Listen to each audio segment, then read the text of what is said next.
El Ministerio Internacional Nueva Vida en Cristo presenta Momentos de Reflexión, un mensaje para su vida diaria, con el pastor Misael Ocampo Rivera. Bienvenidos. Hola amigos, cordialísimo saludo. Bienvenidos a la reflexión en el día de hoy. Libro de Números, pasamos al capítulo 27 y aquí vamos a encontrar un caso excepcional. Hay dos párrafos en este capítulo y son asuntos completamente diferentes el uno del otro. La primera parte hasta el versículo 11 nos muestra una historia muy interesante que quiero leerlo porque vale la pena que tengamos claridad sobre este tema. Y la segunda parte, el segundo párrafo, nos va a hablar nosotros acerca de Josué como la persona que es designada para suceder a Moisés en el cargo de liderar al pueblo e introducirlo en la tierra prometida. Pero antes de eso, hay que definir algunos asuntos legales, hay que definir algunos asuntos que tienen que ver con la ley y con la herencia. Por eso hay una petición aquí de las hijas de Zelofead. Vinieron las hijas de Zelofead, hijo de Heber, hijo de Galaad, hijo de Maquir, hijo de Manasés, de las familias de Manasés, hijo de José, los nombres de las cuales eran Maala, Noa, Ogla y Milca. Note que para ese tiempo no existían los apellidos, sino que se determinaba diciendo hijo de, hija de, hijo de, hija de. Y de esa manera se venía extendiendo la genealogía. Entonces, de la línea de José, a través de su hijo Manasés, llega un momento donde hay un padre, porque hay un hombre que no engendra varones, sino solo 4 hijas, y se va a presentar una situación. Dice el verso 2 del capítulo 27. Se presentaron delante de Moisés y delante del sacerdote Eleazar y delante de los príncipes de toda la congregación a la puerta del tabernáculo de reunión y dijeron, esto dijeron las mujeres, nuestro padre murió en el desierto y él no estuvo en la compañía de los que se juntaron contra Jehová en el grupo de Coré, sino que en su propio pecado murió y no tuvo hijos. ¿Por qué será quitado el nombre de nuestro padre de entre su familia por no haber tenido hijo? Danos heredad entre los hermanos de nuestro padre. Y Moisés llevó su causa delante de Jehová. Ahora, ¿por qué es necesario que Moisés vaya y consulte? Y no puede ser un acto deliberado de él de decir sí o decir no. Porque hasta el momento lo que la ley determinaba era que las mujeres, oigan bien esto, las mujeres estaban sometidas a 2 autoridades. La primera autoridad era la autoridad del padre. De manera que lo que cualquiera mujer dijera, si su padre estaba de acuerdo con ello, tenía sentido y se respetaba. Si su padre decía que no, lo que la mujer dijera, lo que la hija dijera, perdía todo valor. Y el segundo caso, cuando salía debajo de la autoridad del padre, cuando se casaba. Entonces, si la mujer hacía un voto y su marido guardaba silencio, ese voto no servía para nada. El voto, para que tuviera sentido, el voto que hacía la mujer, tenía que ser ratificado por su marido. Entonces, en este caso, las 4 muchachas ahora, las 4 mujeres se quedaron, son solteras, no tienen un padre que hable por ellas, no tienen marido que hable por ellas. Y aparte de eso, estaba dentro de la ley para el tema de las herencias. Las mujeres no podían casarse con hombres de otra tribu, porque quien iba en cabeza de la herencia era el hombre y no la mujer. Entonces, ¿qué iba a suceder? Que ellas, si se iban, perdía la herencia de su padre, porque no le podía ser transferida a ella, razón por la cual, porque ella se iba para otra tribu. Entonces se perdía la línea, la herencia en la familia. Después de explicar este caso, entonces vamos a entrar a mirar ahora por qué Moisés tiene que llevar esta causa delante de Jehová. Y Jehová respondió a Moisés diciendo, bien dicen las hijas de Zelofead, les darás la posesión de una heredad entre los hermanos de su padre y traspasarás la heredad de su padre a ellas. Y a los hijos de Israel hablarás diciendo, cuando alguno muriere sin hijos, traspasaréis su herencia a su hija. Es que no se le podía dar antes, pero ahora está ordenando. Si no tuviere hija, daréis su herencia a sus hermanos. Y si no tuviere hermanos, daréis su herencia a los hermanos de su padre. Y su padre no tuviera hermanos, daréis su herencia a su pariente más cercano de su linaje, y de esta será. Y para los hijos de Israel esto será por estatuto de derecho, como Jehová mandó a Moisés. Resuelto el problema. Entonces ahora sí, ellas van a recibir la herencia de su padre. Él no está para recibirlo, pero ahora ellas la van a poder recibir. Y va a quedar resuelto este tema aquí. Interesante, ¿verdad? Ahora, obvio, cuando nosotros miramos eso de la ley, eso era para ese tiempo, para el pueblo hebreo, para el pueblo judío. Nosotros miramos la ley civil de nuestras naciones ahora y hombres y mujeres tienen el mismo derecho, ¿cierto? ¿Qué tal que para este tiempo fuera lo mismo? Que las mujeres no pudieran heredar.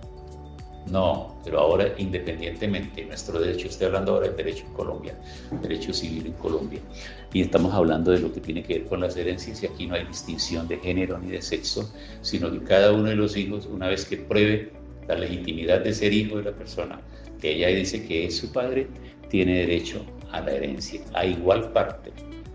Y esta es una cosa de la evolución de nuestro derecho, porque recordemos que antiguamente los hijos que tenían derecho a heredar eran solamente los hijos del matrimonio, y lo que llamaban, desde el punto de vista de la religión y del derecho canónico, lo que llamaban a los bastardos, es decir, a los hijos habidos de otra relación diferente a la del matrimonio. Esos hijos bastardos eran castigados y no tenían derecho a nada. Pero ya en buena hora la ley reconoce que el hijo no es el culpable de los actos del padre, por lo tanto, por ahí aparecen las noticias y los casos donde todavía siguen resultando hijos que no hayan sido reconocidos por aquellos padres que ya murieron. ¿Y qué es lo que tienen que hacer? Pues iniciar un proceso donde se logre probar la paternidad a través de las pruebas de ADN, y esa es la razón por la cual aquellos padres que no han reconocido a sus hijos antes de morir no descansarán en paz en su tumba, porque allá exhumarán sus restos para hacer pruebas de ADN y probar la paternidad. Y si así fuere, entonces, escuchen esto, aunque en el momento de la repartición de la herencia se haya repartido para los hijos reconocidos, si apareciere otro posteriormente y probare la paternidad de su padre sobre él, y él probare que la descendencia que sí lo es, entonces ahora la reclamará a sus hermanos.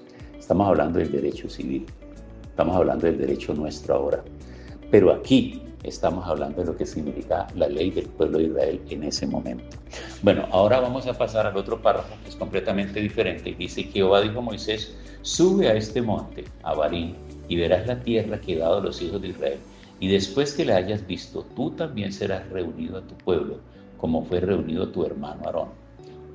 Pues fuiste rebeldes a mi mandato en el desierto de Sin, en la rencilla de la congregación, no santificándome las aguas a los ojos de ellos. Estas son las aguas de la rencilla de Cades en el desierto de Sin.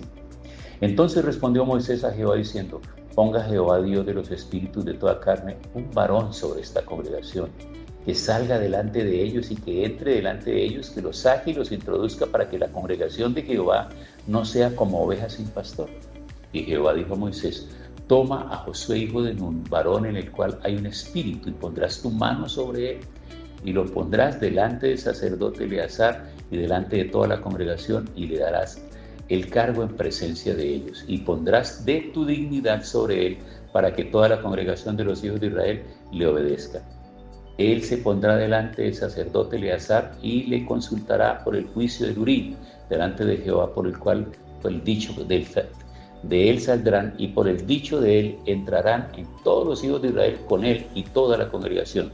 Y Moisés hizo como Jehová le había mandado, pues tomó a Josué y lo puso delante del sacerdote Eleazar y de toda la congregación, y puso sobre él sus manos y le dio el cargo, como Jehová había mandado por mano de Moisés. Este párrafo es muy importante por dos cosas.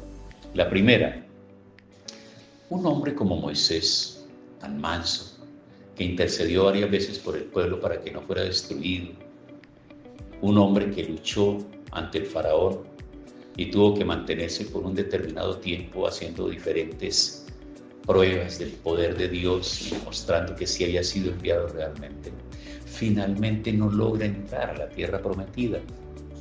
Y un hombre como Aarón, que se convirtió en la boca de Moisés.